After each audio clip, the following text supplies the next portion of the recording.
It starts with a smile, a perfect body, a dream vacation, a Range Rover on Monday, the latest iPhone 16 by Tuesday, a fully sponsored trip to Dubai on Wednesday, and by Thursday, back-to-back parties that last all weekend. She tells you, just believe in yourself, you'll make it too. He says, the opportunity changed my life, buy your ticket now. But what if this was all a performance? What if behind the filters, behind the brands, behind the thousands of likes was a lie? Welcome to the underworld of influencers and celebrities, where the fame is currency, followers are capital, and truth is optional. We are talking fake land, ghost jobs, casino addictions, Ponzi frauds, and rented dreams sold like gospel. This is the true cost of clout. And you watching this right now, you've probably followed one. I didn't plan to make this video. I thought I knew how influencer culture worked. Post a selfie, sell a product, make money, repeat. But then I stumbled onto a story. And then another. And another. Suddenly I wasn't watching influencers. I was watching a house of cards falling in slow motion. Friendships breaking, scams unraveling, lives imploding, all in public. It all started with Bahati. The day he dragged his own artist Peter Blessings to court, over 2 million shillings. I remember thinking, why would a gospel star do all this to his protege? That was the first crack in this image. And once I looked deeper, I could not stop. One case after another began surfacing. From Bahati's court battles to Abel Mutua's land promotion controversy, what shocked me wasn't just the fraud, it was how normal it had all become. A gospel singer locking out his protege, a TikTok scamming disparate youths with fake job offers, an entire award ceremony vanishing into thin air. Each case was written in its own little tragedy, but together they reveal something much bigger. A system, a cycle, a culture built not on truth but on an illusion. So I did what anyone obsessed with this truth will do. I grabbed names, dates, court files, live streams. I built a timeline from 2020 to 2025, and what emerged was terrifying. Because the hell of influencer fame is not just about one scam, it's about a system that keeps rewarding them. And what you're about to see might change how you see every influencer forever.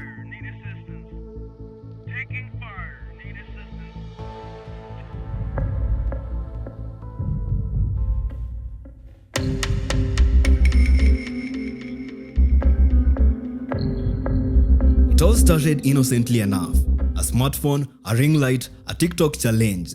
By 2020, Kenya's digital revolution was in full swing. Instagram comedians, TikTok dancers, YouTube storytellers, anyone with a camera and confidence could go viral. And they did. The numbers exploded. Suddenly, followers weren't just fans, they were currency. Brands started knocking. Events, sponsorship, government gigs. It was not just about talent, it was about traction. But here's the catch, no one was checking how this traction was earned. No one was asking if the followers were real, if the products were real, or even if the influencer's life was real. Because in this system, the only thing that mattered was looking successful. And soon, the faking got out of hand. In the gold rush for fame, Kenya created a new class of celebrity. Not actors, not athletes, but influencers. And this new class, it had no gatekeepers, no oversight, no accountability, just algorithms and ambition. But the same system that made them rich also made them reckless. And as the cameras kept rolling, the cracks began to show.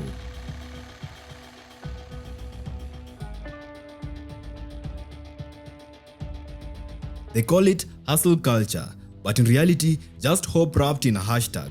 The gospel of influence promised everything: financial freedom, luxury on demand, respect without credentials, riches without a degree, and of course, passive income while you sleep.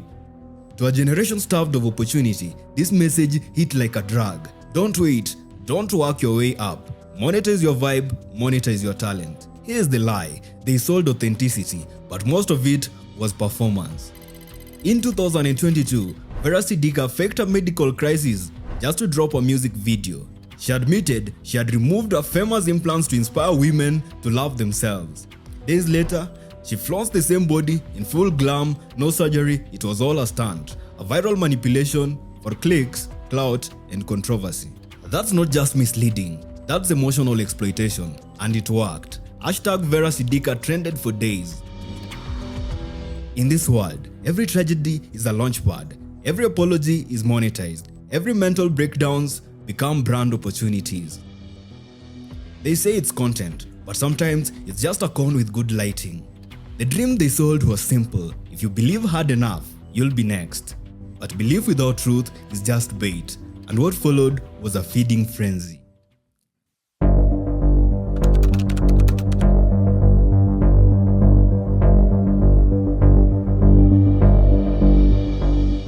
You know their faces, you've watched their skits, you've double-tapped their photos, but what you didn't see was what happened off cameras. Let's start with Bahati, once Kenya's gospel sweetheart. In 2020, Bahati did the unthinkable.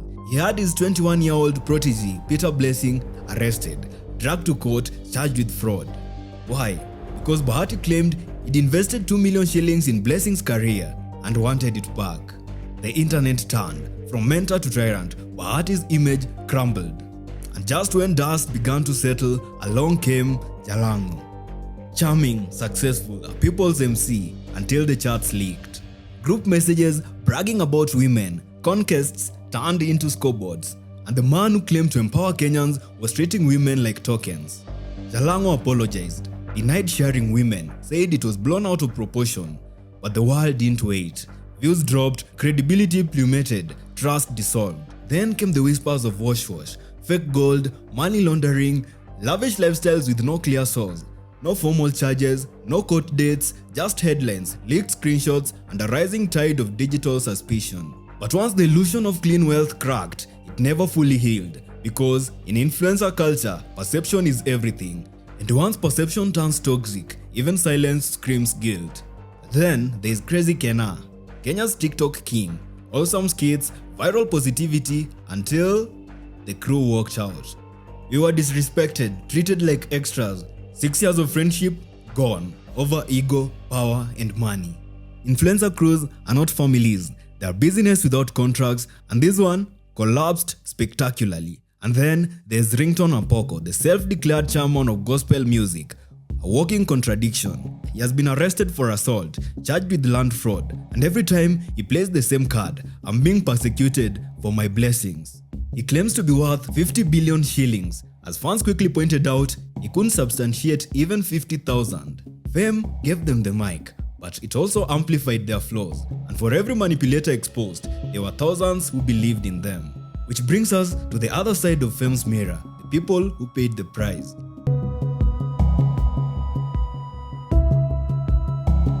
Every influencer scandal leaves behind a grave of trust, but what we rarely see are the bodies.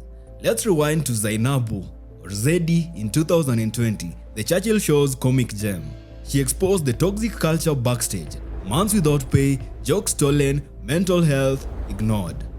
And just before her interview, a young Kenyan comedian named Kase died. Rumors swirled depression, neglect, exploitation. Zeddy's courage peeled back the laughter and exposed the pain beneath Kenya's biggest comedy stage. But the tragedies weren't just emotional, they were financial.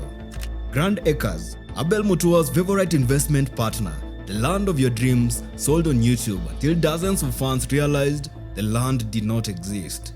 Abel said he was duped too, but the damage was done. Then there's Lesedi Developers, another ghost land farm. Hundreds of Kenyans lost money, but guess who had vouched for them?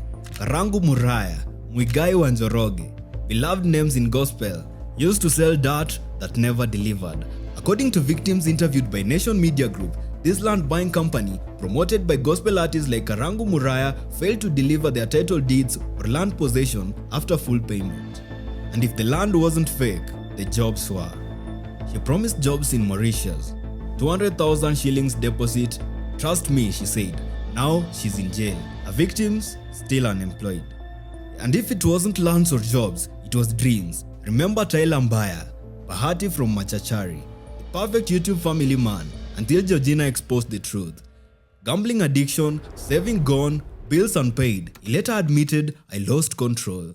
This was not just one man's fall. It was a warning. Even the influencers are not safe from the systems they promote.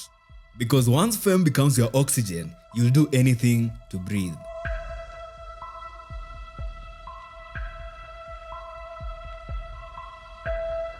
Every scam starts the same way. A promise, a lifestyle, and a persona you can trust. The trick? You're not buying land. You're not investing in crypto. You're buying them. The smile, the vibe, the illusion of certainty. And behind the curtain, a rehearsed playbook. No one checks if that Range Rover is leased or even if that mansion is an Airbnb. The only thing they see is results, not the receipts. Only 10 plots left. Last chance to make 23.5% returns. Don't get left behind. I'm doing this for my followers. Or the government doesn't care. That's why I created this opportunity. Several influencers used emotional appeals in their promotions, often claiming to have solutions where the system had failed.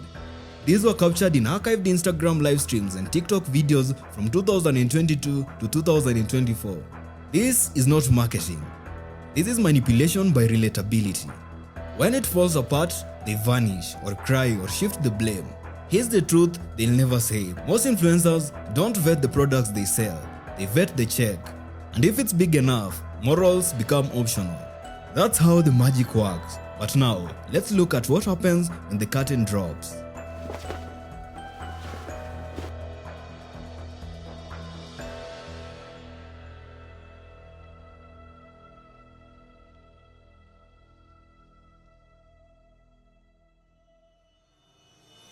By now, you probably asked yourself, okay, but did anyone actually get punished? Welcome to the worst part of this story. But because when the influencers come, lie, or ruin lives, their consequences rarely match the damage. Let's rewind to Ringtone Apoko. Multiple arrests, a land fraud charge worth over 50 million shillings, court, no shows, excuses, delay tactics. Did he go to prison? No. He went live, preaching about persecution. Or what about the People's Choice Award Kenya in 2024? Hundreds of creatives conned, ticket money vanished, votes bought, no event, no trophies. Was anyone charged with fraud? They posted a generic apology and disappeared.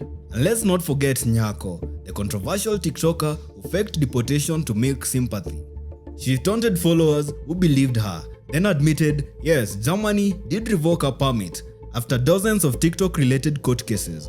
And yet, she's still posting, still making money, still famous. So, who got justice? Well, sometimes the system responded. Not just in Kenya though. Twitch banned unlicensed gambling streams after Slyker conned fans out of $300,000. Instagram influencer known as Jay Mazzini sentenced to 84 months in prison for overlapping fraud schemes. But here's the problem. For everyone's karma caught, haunted by police or convicted, 10 more pick up the playbook. And the fans, they rarely get their money back.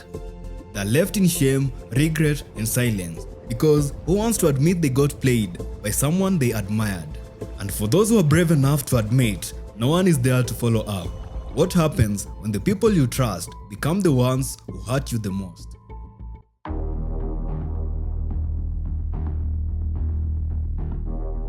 We've talked about the victims, we've talked about the manipulators, but what happens when the mask breaks from the inside? Let's talk about the mental collapse. In 2023, the golden couple of Kenyan vlogging fell apart. The breakup was bad. The reason was Baha, child star turned online dad, was secretly betting away his saving, the house, the baby's food, his dignity. The same guy who joked about betting was drowning in it, and he wasn't alone. In March 2024, Simple Boy fainted mid-show. The diagnosis? Not a heart problem, a stress problem. He later admitted, "I'm so stressed, I fell on stage. People are making me turn on myself." Between label battles, romantic scandal, and the pressure to entertain, he cracked. Because no matter how much money they flash, how many likes they get, influencers are human. And this industry kills humans alive. She got a seat at the table. The whole country turned on her. Was it earned? Was it fair? Does it matter? Because once public decides you're privileged, they'll drag you for breathing. Eddie Butita tried to stay neutral during the 2024 financial bill crisis. Big mistake. The people wanted fire. He gave them balance and they cancelled him. That's the real hidden hell of influencer fame. You're not allowed to be tired, to be unsure, to be human. Because you're not just a person anymore. You're a brand, a product, and if the product breaks, what do you think happens? But sometimes it's not scandal that breaks them, it's the pressure to pretend everything is perfect when it is not. Take Aziad Nasenya, the Polish TikTok icon, government committee appointee, global vlogger. But in early 2025, her work cracked. Bloggers accused her of funding her luxury lives not through brand deals but through unpaid loans. Friends claimed she borrows money for 3 days and disappears. One said she owes 400,000, another alleged sexual favors for debt relief.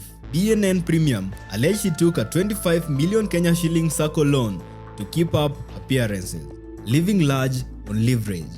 Then, silence. 10 days offline, she resurfaced in Germany with a gym reel, "I feel the love."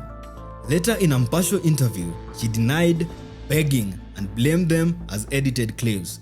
But when asked about specific loans, she dodged, and the public noticed. Aziad's spiral is not unique. Industry insiders admit most influencers borrow their lifestyles before they earn it. The result? Followers become unwitting lenders, and influencers live one screenshot away from implosion. In the age of digital fame, it's not just truth that is faked, it's stability.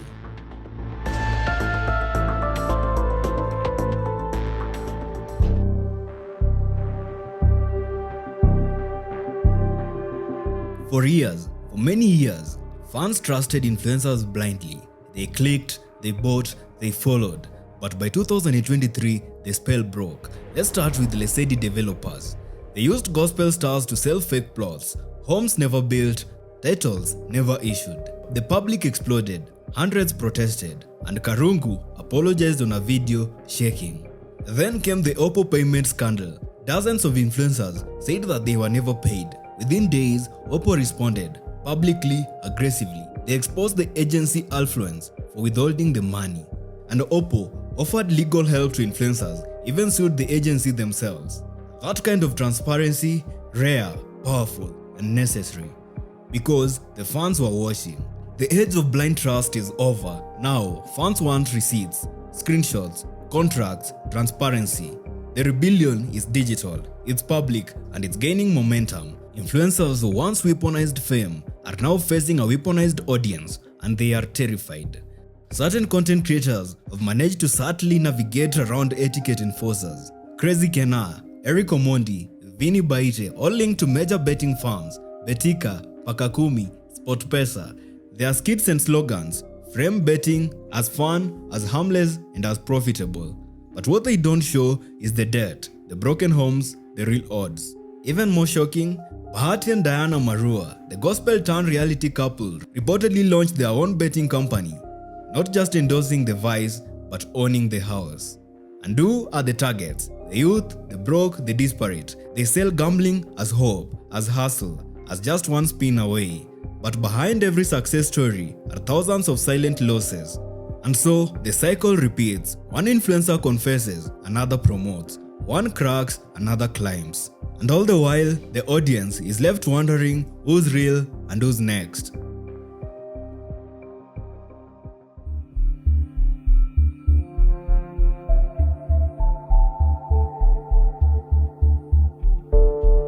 Here's the real question that haunts the entire story. Why does this keep happening? We've seen the scams, the lies, the breakdown, the backlash, and yet it keeps happening because at the key of it all is a need, a hunger. Fame promises validation, followers offer belonging, wealth signals safety. In a society where traditional paths are crumbling, influencers feel like they're the shortcut to everything. Why wait 10 years to climb a ladder when you can go viral in 10 seconds? But here's the catch. Fame without foundation is a house of mirrors, and mirrors can't hold weight. We built a culture that rewards appearance over substance, clicks over character, followers over facts, and then we are shocked when it all collapses. Influencers did not invent this game, they're just its most visible players. The system was designed this way because if you stop believing the illusion, the whole economy trembles. We are all complicit. Every like, every share, every blind repost, we reward the loudest and not the truest. And until that changes, this story has no end. This documentary doesn't end with a plot twist. There's no final villain reveal. No I got you moment. Because the true antagonist is the system itself, the one we all participate in. Influencer culture is not dying, it's evolving, faster, slicker, more addictive. but what you can change is you. A new kind of literacy is emerging. Not the ability to read words, but to read intentions. Question the perfect narrative, verify the credentials, Google before you act. Ask, is this real or just really well lit? And remember, they are not your friend. They don't know your name, but they know how to sell to you. Because real influence is not about wealth or envy or aesthetics. It's about the impact you leave when the camera turns off. The most powerful action is not to follow blindly. It's to follow consciously, to stop idolizing and start analyzing, to stop consuming illusions and start confronting reality. You watching this right now, ask yourself one simple question. Is my life actually better because this person is in it? The answer might change everything. If you found this eye-opening, smash that like button and share this video with anyone who needs to hear it.